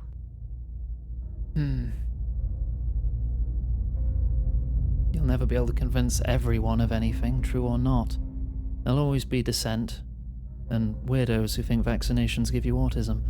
I expected dissent, but I needed to know that true faith would prevail. Perhaps I've been wrong to place so much importance on one person's actions. It was all I could do to feel like there was an answer. Even knowing what you've told me, some part of me knows it doesn't truly answer what I wished to know, nor will an eternity of silent contemplation. I will have only my guesses and suspicions, and that will have to do. And what of your understanding of our past? Are you at ease with the choice you made? I see the world differently now that I once did. I regret what I did to you, and wish your forgiveness. I have always forgiven you. Though I didn't know your reason, I knew you. I knew we had had something wonderful once. Looking back at that has helped me through these many years. At first I thought this might be the source of your soul's anguish, but now I see I was mistaken. You are not divided on this matter. Good. You have put it behind you. It is with Theos that your agony lies, in sun and shadow. Your questions are not for me, but for him. And it may be that only an answer from the mouth of Theos himself will satisfy your needs. I saw I got a new ability. I was worried that something went wrong with the dialogue because of how that popped up. And the dialogue started, but the text wasn't on screen. Yet if there is anything I can tell you that would be of use, ask and you shall know. So, are you bound here until the end of time? In a matter of speaking. Oh, that's rough. This is Breath Yamen, the court of the penitents. Souls are confined here until they repent. They must beg the forgiveness of a god, pledge their soul to them, and they will be lifted from this place to the world above. In truth, they receive leniency, but not true mercy. The spite of Woodica is eternal. They linger above, at the side of the old court, and are not permitted to leave the island, forever severed from the cycle. This prison was full once in the days of the Inquisition, but time weathers all things, even will. I'm the only tenant who remains. Yet, I feel their presence strongly now, as it was in the beginning. You have brought many of them here. They cry out for the judgment of Theos. You have struck some bargain with the gods, then? Well, yeah. I don't know, honestly, their side seemed better than Woodica's. Better to be on no side at all. Woodica may be the most dangerous of the gods, but make no mistake, Engwith built gods from ideals, and an ideal on its own is a grotesque and vicious thing. But these souls, these forgiven the gods have bequeathed you like chattel. They were loyal followers in life. They will be with you to the very end. I'm not going to say that. But she's steadfast in her belief. She doesn't want to. This place, Sun in Shadow, what is it? I could tell you what I believe, but again, it would be no proof. I have only what I have seen and what others have told me about it. There's only one man who can tell you now, who knows it to a certainty, and you shall face him soon enough. I will leave you to see it for yourself. Make your own judgments. Better for your soul that way, I think. How come you can speak Adiran? I speak no language now but the wordless expressions of the spirit. It is through my connection to you that I am able to draw upon your words and form them as my own. Oh, okay. So do you know what I need from Theos? I could not say for sure. But you have been to Sun and Shadow before, and it came at a crossroads in your life, when much of what you knew had been upended. I have to believe it will come to you there. Your concerns then were of loyalty and trust and the gods. Everything I told you seemed to send you further into doubt. His words mattered to you when you knew him then. After you and I spoke, you went immediately to seek him out. Perhaps you simply sought confirmation from the man you trusted. If something from that time still troubles you, it may be something he told you then, or refused to tell you. He keeps secrets better than any in this world. So why has he done all this? He cares only for the secret he keeps locked away. He destroys anyone who might discover it, no matter their chances. That's why he's always favored Woodica. It isn't in her love of promises or justice. It's her disregard for the rules. Her willingness to do what is necessary. To Theos, she's not a deity, but an ally with which to conspire. When her power waxes, she does as she pleases with this realm, as well as hers. And she wants that secret guarded as much as he. If Theos succeeds, there will be a shift in the balance of power among the gods. Woodica was vanquished once, when the other gods decided she had gone too far, and her power diminished. With this infusion, there is no telling what she will do. The only certainty is that there will be chaos in their realm, as well as ours. So what you're saying is, we'd be better off if I just killed all the gods. How can I get Theos to tell me what I need to know? You will not find a more resolute being on all of Eora. There is no offer you could make, nor spell you could cast, nor pain you could inflict that would make him reveal what he hides. But I see you have become a watcher in this life. Perhaps in defeat, when he can no longer defend himself, you might learn something from him. Right, so shoot him with a shotgun and then extract the secrets from his soul. Alright. Theos will not wait for you. If you do not catch up to him now, you may never find him again.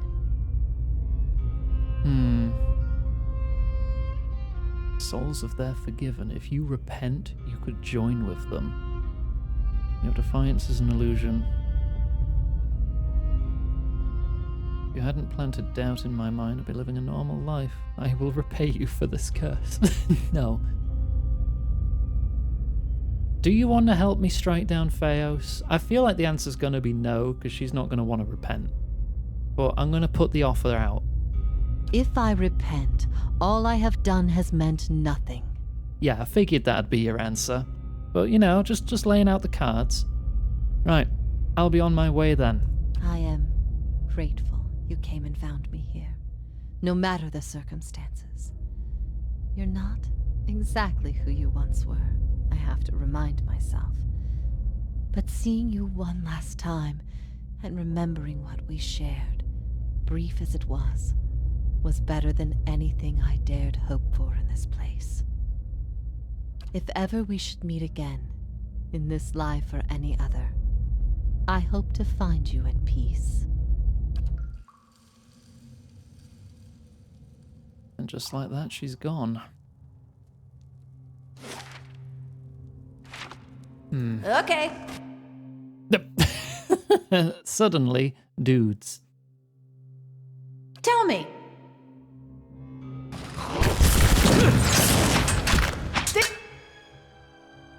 Give us a nice spin.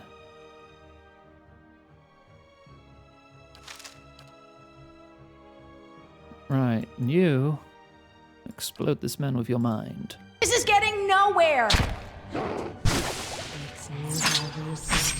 Kaboom! What a lovely spell. Let's go.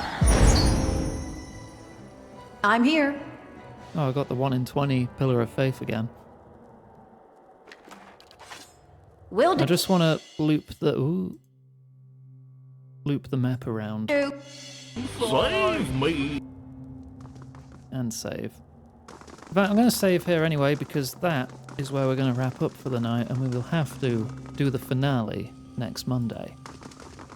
Because I assume through here it's just going to be the path down, the final path.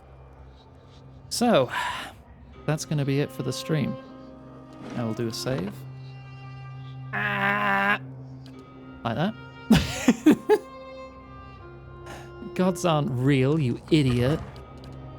We could rest one more time here if we wanted to. I feel like we've good. We've got loads of spell slots, and if I rest one more time, I think we will lose the +3 might that we're getting from our resting bonus.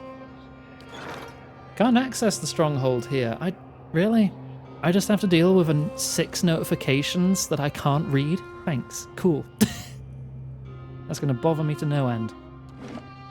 Right. That's going to be the end of the stream, and thus the end of the VOD. So thank you for watching the VOD. If you're on YouTube, I deeply appreciate it. You can find all the links to keep up to date in the description beneath the like button if you want to have a nosy. And those social links are now available in the Twitch chat too. You can find our Discord, Blue Sky, wishlist, and tip page. I do need to try and emphasize the tip page more, because since I'm moving, even though I'm just moving upstairs, as it's expensive. Very expensive. And I'll need to get some furniture too, even though I was lucky enough to get like a free washing machine, double bed, and fridge. These Shork girls glow with an awesome power. Their well-oiled abs tell me to defeat you. Take this, my love, my simping, and all of my ooh-woos. Go, go, lesbian finger sword. How many variations of that have you made me do now, Lauren? Bloody hell. At least a dozen. I mean, I do like G Gundam. I do. I need to finish watching it. I've only like 5 or 6 episodes in. One day, soon, hopefully.